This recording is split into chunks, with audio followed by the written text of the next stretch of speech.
जय मसीह की आप सबको परमेश्वर का धन्यवाद करते हैं। परमेश्वर ने आज फिर से मौका दिया आप लोगों के सामने एक नई वीडियो के साथ। और आज की वीडियो बहुत ही महत्वपूर्ण वीडियो है।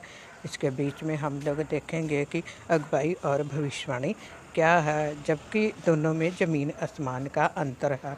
लोग भविष्यवाणियों को पहल दे रहे हैं और अगुवाई के बारे में लोग बिल्कुल भी नहीं जानते। तो आज हम अगुवाई के ऊपर ही थोड़ी सी जान पहचान देखेंगे, थोड़ी सी जानकारी करेंगे। तो शुरू करते हैं वीडियो को। सच्ची गवाह प्रवीण यूट्यूब चैनल में आप सबका वेलकम करती हूं और आप लोगों से ये कहना चाहती हूं कि आप लोग इस वीडियो को ज़रूर शेयर कीजिए, ज़्यादा से ज़्यादा लोगों तक शेयर करें। और जितने भी लोगों ने अभी तक इस चैनल को सब्सक्राइब नहीं किया है वो भी सब्सक्राइब कीजिए। हम देखते हैं कि सबसे ज़्यादा ज़रूरी क्या है।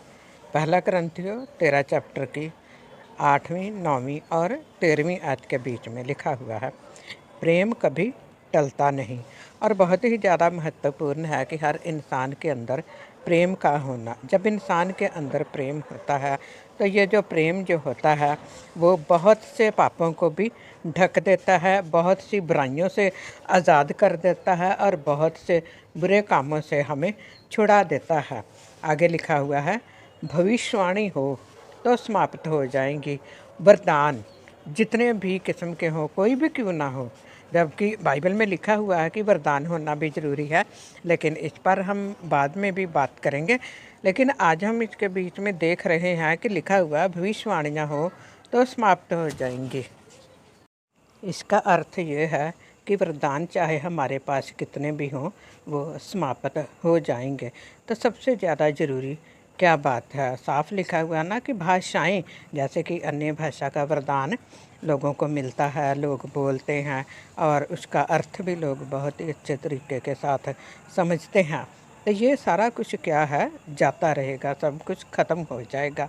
ज्ञान हो तो मिट जाएगा, चाहे ज्ञान कितना भी क्यों ना हो, चाहे बाइबल का ज्ञान हो, अगर हम वचन के मुताबिक नहीं चलते तो ज्ञान का भी कोई फ़ायदा नहीं। इसलिए लिखा हुआ कि ज्ञान हो तो मिट जाएगा, क्योंकि हमारा ज्ञान अधूरा है। ज्ञान अधूरे का अर्थ होता है कि बहुत से लोग हैं जो कि जानकारी होते हुए भी, ज्ञान होते हुए भी वचन के अनुसार नहीं चलते और हमारी भविष्यवाणी अधूरी इसीलिए अधूरा कहा गया है, क्योंकि जिस बात पर हम मेन चर्चा कर रहे हैं उस बात की ओर हमें जाना है।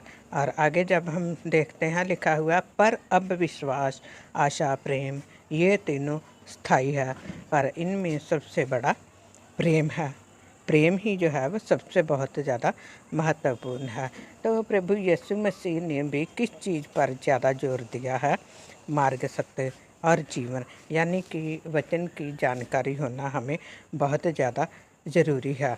तो अब हम देखते हैं अगुवाई के बारे में। जैसे कि इब्राहिम है, परमेश्वर की अगुवाई में इब्राहिम चलता रहा और परमेश्वर ने अब्राहम को बहुत आशीष दी।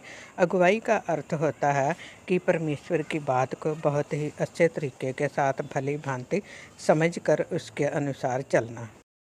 अब्राहम से पहले हनोक जो है वो जीवित उठा लिया गया था, परमेश्वर ने उसे जीवित उठा लिया था, तो वो भी परमेश्वर की अगुवाई में चला था। और इससे आगे जब हम जाते हैं दाऊद के बारे में देखते हैं। इसके अलावा और भी बहुत से परमेश्वर के दास हैं जो कि परमेश्वर की इच्छा के मुताबिक चले हैं। उन्होंने परमेश्वर की आज्ञाओं को माना, और आज्ञाओं का मानने का अर्थ होता है कि परमेश्वर की अगुवाई में होकर चलना। अब बहुत से लोग ये बोलते हैं कि भविष्यवाणी, जो भविष्यवाणी है वो अगुवाई करती है। बिल्कुल भी ऐसा कुछ नहीं है, भविष्यवाणी हमारी अगुवाई नहीं करती। भविष्यवाणी जो है वो एक वरदान में आता है।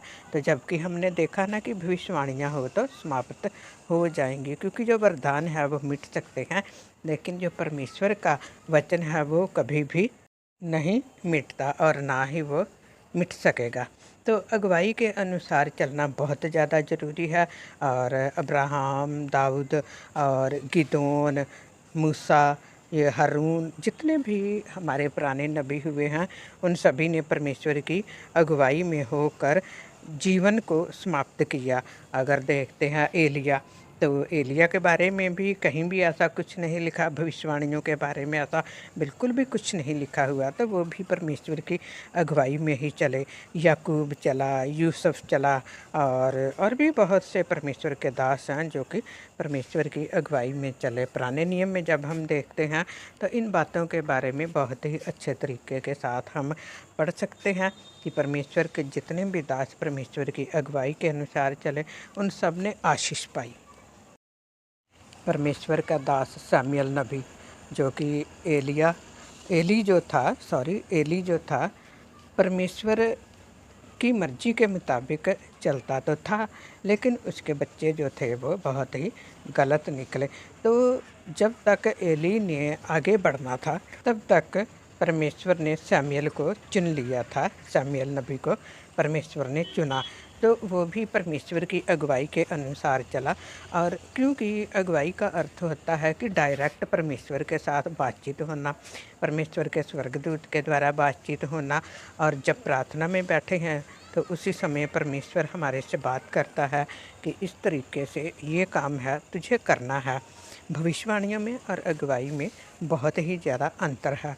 तो अब जब हम देखते हैं नए नियम के बीच में वरदानों के बारे में लिखा हुआ है, तो हर इंसान क्या करता है कि अपने आप को भविष्यद्वक्ता समझता है। भविष्यद्वक्ता होना ज़रूरी बात नहीं है, भविष्यवाणी करना कोई बहुत बड़ी बात नहीं है। भविष्यवाणी परमेश्वर का जो वचन है ये हमारे लिए बहुत बड़ी भविष्यवाणी है।